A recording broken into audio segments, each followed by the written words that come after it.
وہ جو بیچارے نوجوان سمندر میں غرق ہو کر تباہ ہوتے ہیں، مر جاتے ہیں، اس امید میں جاتے ہیں کہ ان کو ادھر کوئی ملازمت ملے، وہ کیوں نہیں جاتے ہیں ویزا لے کر؟ کیونکہ ان کو ویزا نہیں ملے گا۔ ویزا کیوں نہیں ملے گا؟ کیونکہ ان کے پاس وہ سکلز نہیں، وہ ہنر نہیں ہے۔ جب وہ جاتے ہیں مشرق وسطی تو جاتے ہیں خدمت کے لیے، عربوں میں جو ادھر کے مقامی لوگ ہیں وہ ان کو بلاتے ہیں سڑکیں صاف کرنے کے لیے، کھانا پکانے کے لیے، پلمبر کے لیے، چھوٹے موٹے کاموں کے لیے بلاتے ہیں، جبکہ وہ انڈینز کو بلاتے ہیں کہ آپ آئیں یہاں مینیجر بنے، ٹیکنیشین بنے، پروفیسر بنے، جو بھی ہے۔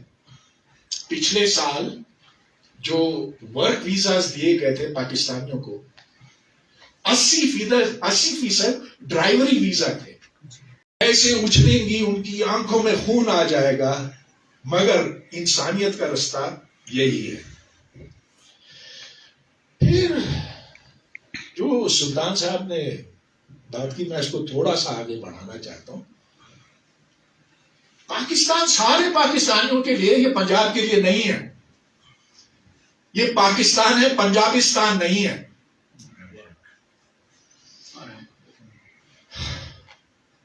آپ لوگ پھر بھی ٹھیک ہے،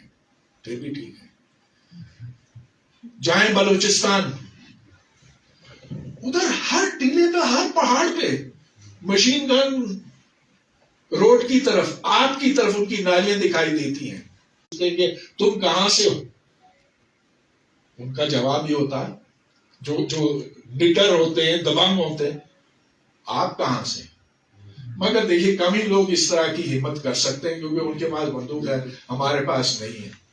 تو خدا را پنجاب کے لوگ، پنجاب کی جو اشرافیہ ہے، پنجاب کی جو حکومت ہے، سمجھ لو اس بات کو، اس سے پہلے کہ مشرقی پاکستان والی صورتحال وہاں پر پیدا ہو، اس میں میں قصوروار پنجاب کو ٹھہراتا ہوں، اور وہ اہل اقتدار وہاں پہ جو زیادہ تر فوج میں ہیں، انہوں نے بلوچستان میں یہ صورتحال پیدا کی ہے، اور خدا نہ کرے کہ کسی دن وہ پاکستان کے دیگر علاقوں میں بھی یہ صورتحال پیدا میں نہیں ملے گا، بشمول صومالیہ اور روانڈا کے، جو افریقہ کے پسماندہ ملکوں میں شمار ہوتے ہیں۔ یہاں جو ہمارے پڑھے لکھے گریجویٹس ہیں، ان کے پاس بی اے ہے، ان کے پاس ایم اے ہے، بعض کے پاس پی ایچ ڈی ہے، ارے انہوں نے کبھی زندگی میں کتاب ہی نہیں پڑھی ہے، کوئی خط نہیں لکھ سکتے۔ جب وہ میں نے 47 سال قائد اعظم یونیورسٹی میں پڑھایا ہے، میں ان کے گھروں میں بھی جاتا ہوں اور دیکھا ہے کہ بہت بڑا پلازما اسکرین، بڑا کالج بھیجتے ہیں، ان کو نوکریاں نہیں ملتی ہیں، پھر بھی ارے بھائی نوکری کیسے ملے گی جب تک ان کے پاس وہ ہنر نہ ہو، وہ تعلیم نہ ہو، وہ سوچ کا انداز نہ ہو جس سے ایک جدید معاشرہ آگے بڑھ سکتا۔ دوستو ذرا اس بات پہ سوچیں، جو ہمارے سامنے اس وقت دنیا میں سب سے بڑا ظلم ہو رہا ہے، وہ کہاں ہے؟ غزہ میں اسرائیل جو مارے جا رہا ہے، ہر روز مارے جا رہے ہیں۔ کتنے عرب ہیں؟ 600 ملین عرب ہیں۔ کتنی دولت ہے ان کے پاس؟ بے حساب۔ کتنی یونیورسٹیاں ہیں ان کے پاس؟ ہزاروں۔ مگر کیوں ان میں طاقت نہیں ہے؟ کیوں دمخم نہیں ہے؟ کیونکہ جو انداز تعلیم کا ہے وہ انہوں نے جانا نہیں، اس کا مقصد نہیں جانا۔ تو وہ جو بیچارے نوجوان سمندر میں غرق ہو کر تباہ ہوتے ہیں، مر جاتے ہیں، اس امید میں جاتے ہیں کہ ان کو ادھر کوئی ملازمت ملے، وہ کیوں نہیں جاتے ہیں ویزا لے کر؟ کیونکہ ان کو ویزا نہیں ملے گا۔ ویزا کیوں نہیں ملے گا؟ کیونکہ ان کے پاس وہ سکلز نہیں، وہ ہنر نہیں ہے۔ جب وہ جاتے ہیں مشرق وسطی تو جاتے ہیں خدمت کے لیے. عربوں میں جو ادھر کے مقامی لوگ ہیں وہ ان کو بلاتے ہیں سڑکیں صاف کرنے کے لیے, کھانا پکانے کے لیے, پلمبر کے لیے, چھوٹے موٹے کاموں کے لیے بلاتے ہیں, جبکہ وہ انڈینز کو بلاتے ہیں کہ آپ آئیں یہاں مینیجر بنے, ٹیکنیشین بنے, پروفیسر بنے, جو بھی ہے. پچھلے سال جو ورک ویزاز دیے گئے تھے پاکستانیوں کو 80% ڈرائیوری ویزا تھے. تو ہم صرف خدمتگار بن کے رہ گئے عربوں کے خدمت کا. اچھا, اب یہ سوال پیدا ہوتا کہ ہماری تعلیم اتنی ناقص کیوں ہے؟ اس لیے کہ ہم نے تعلیم کا مقصد نہیں سمجھا. تعلیم اس چیز کو کہتے ہیں جو دماغ کے دریچے, دماغ کی کھڑکیاں کھولتی ہے, جو ایک بچے کو سوچنے اور سمجھنے کی صلاحیت پہنچاتی ہے. اسرائیل میں کتنے لوگ ہیں؟ 7 ملین. کراچی کی آبادی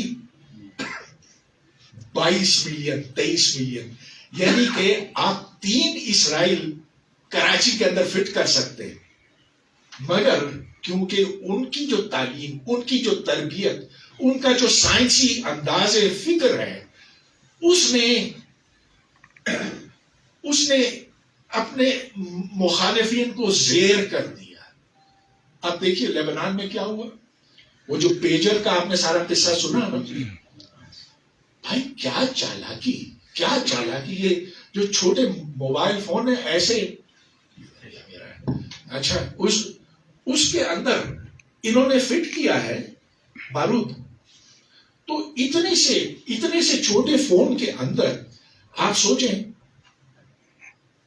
10 گرام بارود فٹ کرنا, اور اس طرح سے کہ یہ جب ایکس رے میں سے گزرے تو آپ کو پتا نہ چلے کہ اس کے اندر بارود ہے. اس طرح سے انہوں نے حزب اللہ کی تمام قیادت کو ایک وقت میں ٹھپ کر دیا. پھر بعد میں جا کر اوپر سے بم گرا ہے, سب کچھ. یہ چیز کیوں ممکن ہے؟ یہ چیز حماس کیوں نہیں کر سکتی؟ یہ چیز ایران کیوں نہیں کر سکتا؟ یہ چیز باقی مسلمان کیوں نہیں کر سکتے؟ اس لیے کہ ان کی تعلیم اس طرح کی نہیں ہے. You have to think scientifically. اور جو سائنسی انداز فکر ہے, یہ وہ چیز ہے جو ملکوں کو آگے لے جاتی ہے. مقابلہ کیجئے انڈیا اور پاکستان کا. اس وقت انڈیا کے جو خلائی جہاز ہیں وہ چاند کیا مریخ تک پہنچے ہوئے ہیں.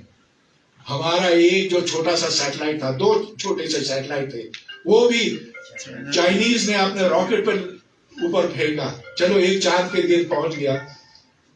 دوسرے اس سے پہلے جو تھے وہ تو زمین کے گرد چکر کاٹ کے واپس آ گئے, ناکام ہوئے. تو خواتین حضرات, میں نے آپ کا بہت وقت لیا. کچھ باتیں میری ضرور ناگوار لگی ہوں گی جس کے لیے میں معذر خواہ ہوں, لیکن یہ مسائل بڑے اہم ہیں. بہت ہی ہمیں اس پر ایک سوچنے کی ضرورت ہے تاکہ ہم اس مصیبت سے نکل سکیں. دیکھیے, ہمیں نہیں پتا کہ پاکستان 50 سال کے بعد 30 سال کے بعد رہے گا کہ نہیں. رہے تو اچھا ہے, نہ رہے تو بھی ادھر پاکستانی تو ہوں گے نا. آپ کے بچے ہوں گے, آپ کے بچوں کے بچے ہوں گے. تو ہمیں ایک ایسی حکمت عملی کی ضرورت ہے کہ ہم آنے والی نسلوں کے بارے میں سوچیں. ہم یہ سوچیں کہ یہ خوبصورتیاں قائم رہیں. ہم یہ سوچیں کہ وہ جو آنے والی نسل ہے ان کو موقع ملے کہ وہ بھی اپنی زندگی ایک نارمل انداز میں بسر کر سکیں. تو یہ باتیں بس آپ کے سامنے پیش کی ہوں. بہت بہت شکریہ آپ کا. Thank you.